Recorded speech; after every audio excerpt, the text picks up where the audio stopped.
si gila mencari darah. Leo, mana tumbalku? Sesosok iblis dengan badan besar hitam datang mendatanginya.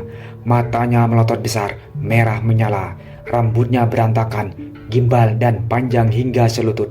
Taringnya tajam, mencuat keluar dari dalam mulut. Bau busuk menyengat pun tercium. Hawa panas terasa kalau makhluk itu kian mendekat.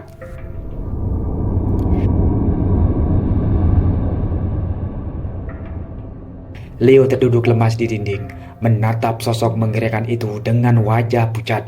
Badannya lemas, tak bisa bergerak. Sementara sang iblis terus mendekat ke arahnya dengan aura yang begitu jahat dan mengancam. Leo, mana tumbalku? Leo, mana tumbalku, Leo? Bentak sang iblis. Tidak mau, aku tidak mau membunuh lagi, jawab Leo sambil memejamkan mata saking takutnya. Mendengar itu, sang iblis pun murka. Ia berteriak mengaum, menciptakan suara yang keras dan mengerikan. Saking kerasnya hingga membuat rambut berterbangan. Nafas Leo ternganga, wajahnya berkeringat, dan jantungnya berdebar dengan kencang. Mata si iblis terus menatapnya. Kau tidak bisa seenaknya memutus perjanjian, Leo. Kau harus memenuhi janjimu, kata iblis itu. Tapi aku tidak mau, sudah cukup, jawab Leo. Sudah cukup apa? Sudah cukup kaya maksudmu? Tanya iblis. Cukup bagimu, bagiku tidak. Aku tidak pernah merasa cukup, Leo. Aku ingin kematian, aku ingin darah. Tidak, teriak Leo ketakutan. Atau kalau kau tidak mau memberiku tumbal, maka kau saja yang jadi tumbalnya. Kau harus mati, Leo, ancam sang iblis. Tidak, teriak Leo sekeras mungkin. Kemudian ia pun membuka mata dan terbangun dari tidurnya. Ternyata itu hanyalah mimpi, sebuah mimpi yang sangat nyata. Leo terbangun dengan wajah pucat dan berkeringat, persis seperti dalam mimpinya. Tubuhnya bergetar ketakutan, nafasnya mulai tak beraturan. Ia langsung duduk di sofa dan meringkuk sambil memeluk kakinya. Jangan, aku gak mau mati, gumam Leo dengan tatapan kosong. Dirinya seorang diri di ruang tamu yang sepi. Meski jam menunjukkan pukul 9 pagi, akan tetapi suasana cukup gelap dan redup. Lampu dimatikan dan cahaya matahari tidak ada yang masuk ke dalam. Hawa mencekam begitu terasa di dalam apartemen yang kacau dan suram itu. Semua gangguan setan yang datang padanya perlahan membuat Leo gila. Kewarasannya kian terkikis. Ia sudah datang ke berbagai orang yang konon katanya bisa melepaskannya dari gangguan para setan. Tapi semua itu nihil, tidak memberikan pengaruh apapun. Mereka tetap datang dan menagih janjinya. Leo, ayo bunuh orang lagi. Jangan lupa janjimu, Leo.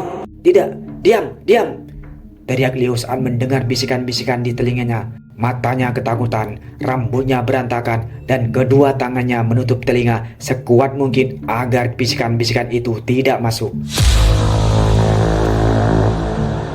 Leo, berikan tumbalmu.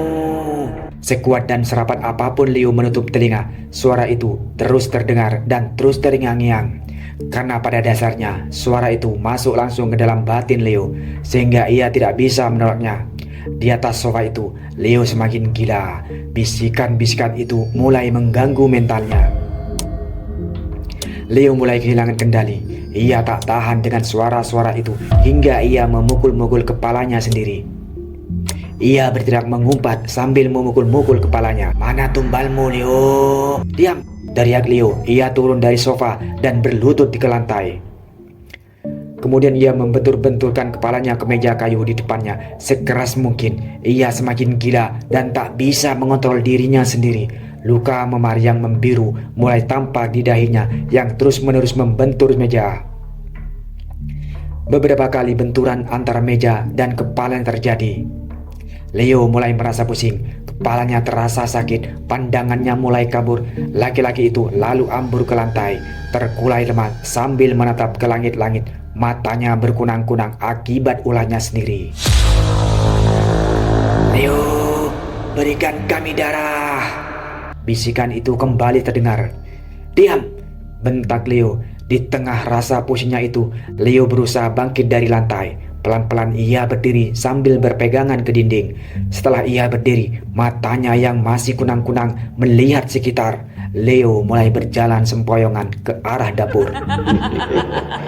Beberapa kali ia menabrak perabotan rumah sehingga membuat apartemennya kian berantakan.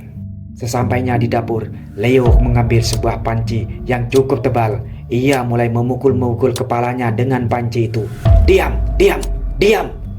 teriak Leo sambil memukul-mukul kepalanya sendiri. Saking kerasnya pukulan, sampai panci itu penyok terkena kepala Leo. Melihat panci yang penyok, Leo masih belum puas. Meskipun kepalanya sudah memerah, ia kembali mencari sesuatu untuk dihantamkan ke kepalanya. Ia membuka pintu rak piring yang ada di samping wastafel. "Leo, kau belum berikan kami tumbal. Bunuh seseorang, Leo!" Suara bisikan yang kembali terdengar semakin membuatnya gila. Ia ambil piring keramik dari dalam rak. Kemudian ia benturkan piring itu ke kepalanya hingga pecah dan menghasilkan suara yang sangat nyaring.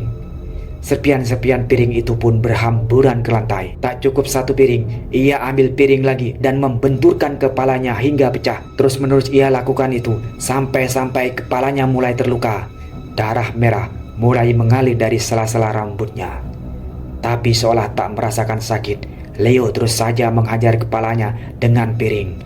Sampai akhirnya piring itu pun habis. Seluruh lantai penuh dengan pecahan piring. Leo berjalan keluar dapur untuk mencari barang lain. Ketika keluar dari dapur, ia menatap ke arah ruang tamu. Leo melihat sesosok kuntilanak sedang berdiri menghadapnya dengan tatapan tajam yang mengerikan. Matanya melotot marah ke arah Leo. "Mana tumbalnya, Leo?" Mendengar perkataan sosok itu, perlahan Leo kehilangan kesadaran. Pandangannya mulai gelap, tubuhnya lemas dan terjatuh ke lantai. Ia pun pingsan dengan kepalanya yang penuh darah, terkurai lemas di lantai apartemen yang dingin itu. Leo pingsan begitu lama, ia baru tersadar malam hari pukul 8 malam. Suasana apartemennya gelap gulita. Leo membuka mata dan menatap sekitar. Matanya sayu dan tubuhnya masih terasa lemas. Ia tak langsung bangun saat itu. Ia melamun dengan tatapan kosong. Ketika sadar, hanya satu kalimat yang terdengar di telinganya. "Leo, mana tumbalmu?" Mendengar itu, Leo tertawa. Kemudian dirinya bangkit dari lantai dan berdiri sambil berpegangan pada meja. Mulutnya tersenyum lebar, sesekali tertawa seperti orang gila. Ia berjalan ke arah kamar, mengabaikan rasa sakit di kepalanya yang masih terluka. "Tumbal ya?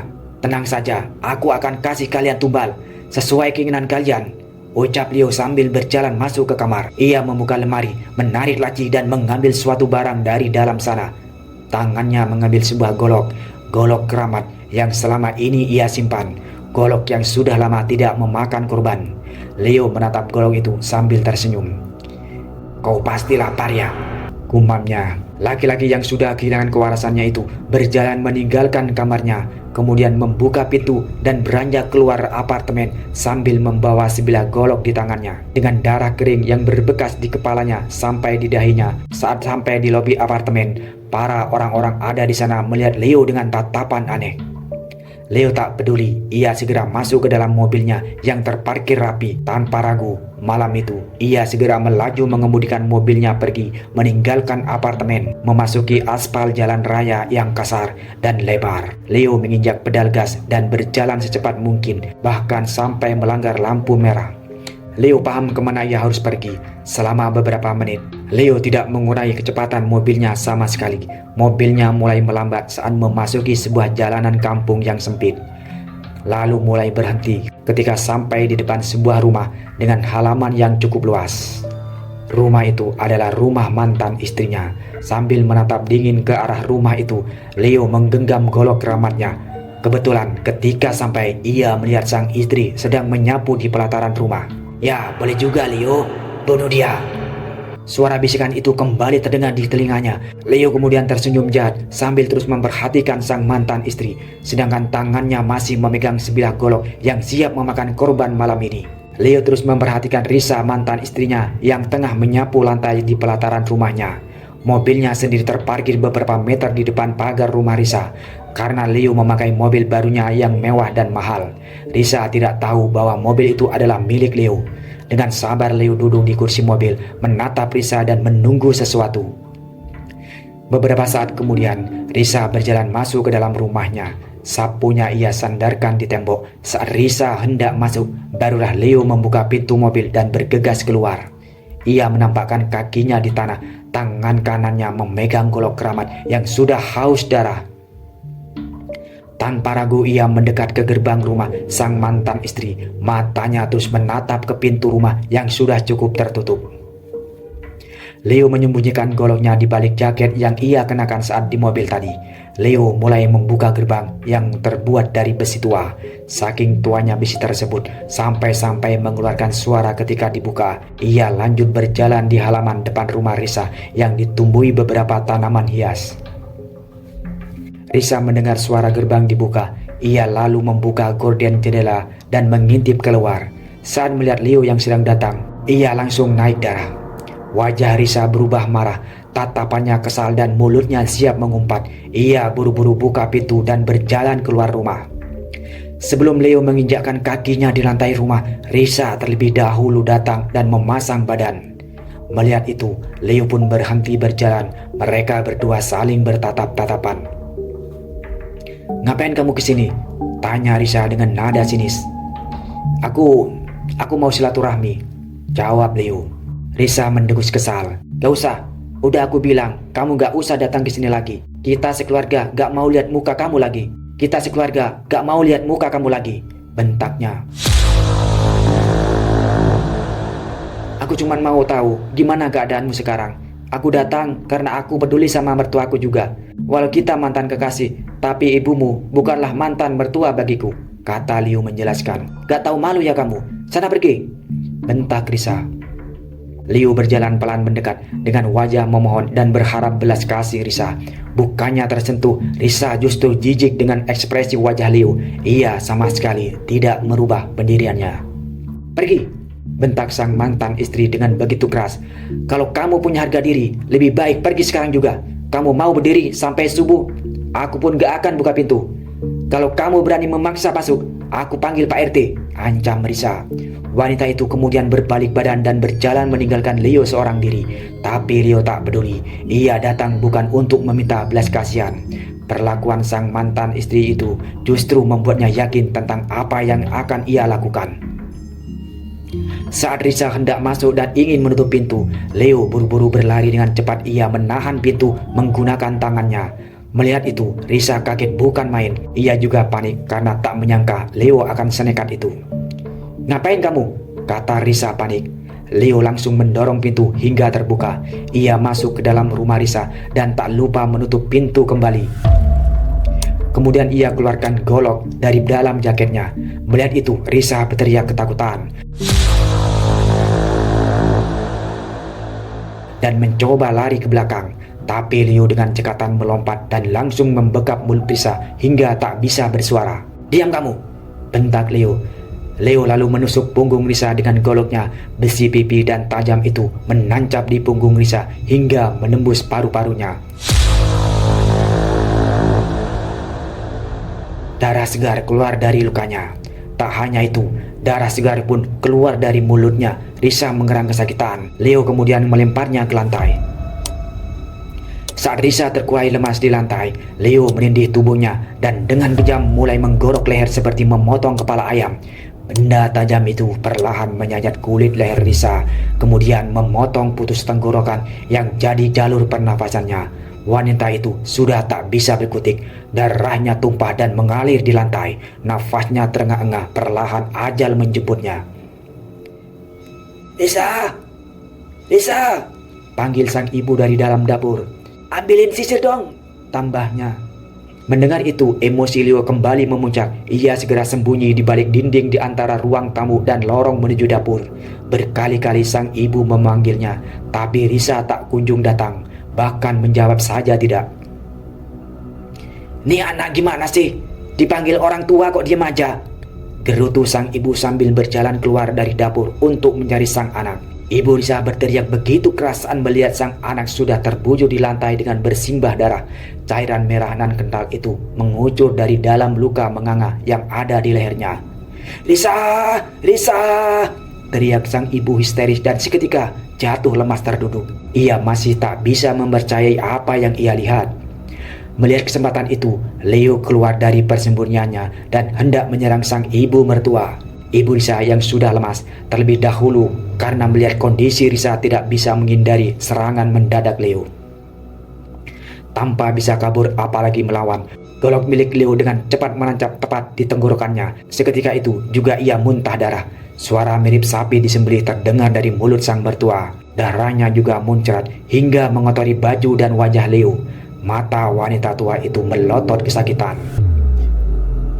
Belum puas sampai di situ, Leo mendorong goloknya hingga menancap semakin dalam, sampai pembuluh darah sang mertua putus terpotong benda tajam itu. Ibu Risa pun akhirnya jatuh terkulai lemas ke lantai dengan mata melotot dan tubuh yang kejang-kejang. Sementara darahnya tak kalah banyak dengan darah Risa yang keluar lebih dulu. "Mampus lu, mati lu!" bentak Leo sambil menusuk perut mertuanya berkali-kali hingga perutnya robek dengan begitu besar. Isi perutnya seperti usus, hati dan lain-lain pun keluar dari perut. Benda-benda kenyal dan basah itu tergeletak di lantai. Bau amis pun tercium di rumah itu. Darah menggenang di setiap sudut rumah, bahkan sampai mengalir keluar pintu. Leo yang sudah cukup puas lalu terduduk ke lantai dan bersandar di dinding rumah. Ia mengatur nafasnya yang mulai tersengal-sengal. Golok keramat itu masih dalam genggamannya. Dirinya mulai kelelahan. Ia tatap mayat sang mertua dan mantan istrinya yang ia bunuh. Kemudian Leo mulai tertawa seperti orang gila. "Bagus Leo, yang bersalah memang pantas mati." Suara bisikan itu terdengar di telinganya. Ia semakin lepas tertawa dengan wajah penuh darah. Bisikan setan perlahan mengubahnya menjadi sosok gila yang tak kenal ampun. Sang setan semakin memperbudaknya. Tiba-tiba pintu dari salah satu kamar terbuka. Leo langsung sigap menoleh. Ia tak mengira kalau ada orang selain mereka berdua di rumah ini. Melihat itu, Leo langsung berdiri sambil terus memegang goloknya.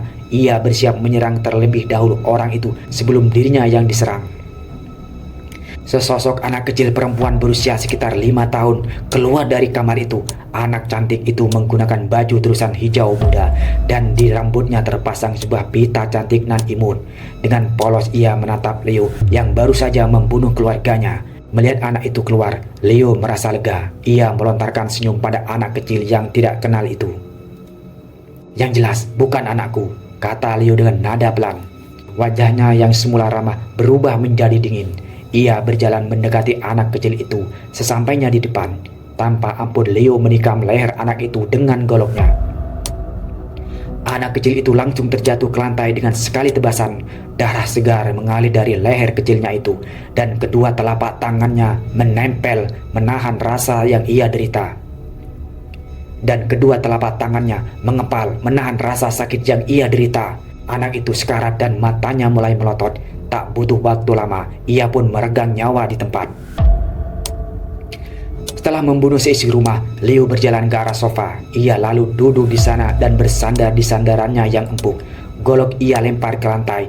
Kemudian ia memejamkan matanya dan beristirahat di depan para korbannya yang telah tewas mengenaskan. Akhirnya, sang iblis mendapatkan apa yang ia inginkan. Golok itu kembali memakan korban. "Hah, capek," kumam Leo sambil memejamkan mata.